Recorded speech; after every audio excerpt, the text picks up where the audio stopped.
வணக்கம் நண்பா. ஒவ்வொரு கார் கம்பெனியும் சரி, பைக் கம்பெனியும் சரி, அவங்களுக்கும் பிரத்யேகமா பார்த்தோம்னா ஒரு ஷோரூம் செட்டப் வச்சிருக்காங்க. அங்கதான் கார் அண்ட் பைக்குகளை வந்து சேல் பண்ணிட்டு இருக்காங்க. அதை தாண்டி இன்னொரு லெவல் என்ன போயிருக்குதுன்னா ஆன்லைன் சேல்ஸ் அப்படிங்கிறது ஒரு பக்கம் போயிட்டு இருக்கு. அமேசான், பிளிப்கார்ட் இந்த மாதிரி பிளாட்ஃபார்ம்லயும் சில கார்கள் அண்ட் பைக்குகளை நீங்க பார்த்திருக்கலாம். சரி, இதை தவிர்த்து வேற ஏதாவது விஷயத்துல கார்கள் அண்ட் பைக்குகளை சேல் பண்ண முடியுமான்னு ஒவ்வொரு கம்பெனியும் தேடிக்கிட்டே தான் இருக்கிறாங்க. ஆனா கியா கம்பெனி சைலண்டா சம்பவம் பண்ணியிருக்காங்க அப்படிங்கிறது மிக முக்கியமான விஷயமா இருக்கு. அப்படி கியா கம்பெனி என்ன பண்ணாங்க அப்படின்னு கேட்டீங்கன்னா, இந்தியன் கேண்டீன்ஸ் சொல்ற இந்த ஆர்மி ஆபீசர், அதுக்கப்புறம் போலீஸ் ஆபீசர்ஸ் இருக்காங்களே, அவங்களுக்கான பிரத்யேகமான கேண்டீன்ஸ் வந்து இருக்குது.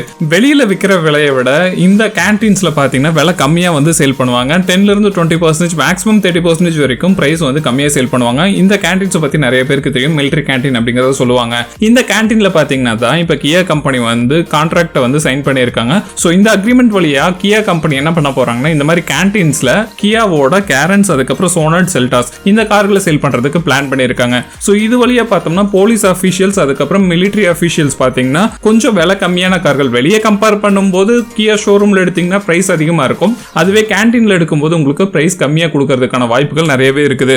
சோ இந்த மாதிரி தான் கியா கம்பெனி வந்து இப்ப பிளான் பண்ணி மூவ் பண்ணிருக்காங்க. சோ இந்த ஒரு விஷயம் நிறைய பேர் ஆச்சரியப்படுத்தி இருக்கு அப்படிங்கறது மிக முக்கியமான விஷயம்.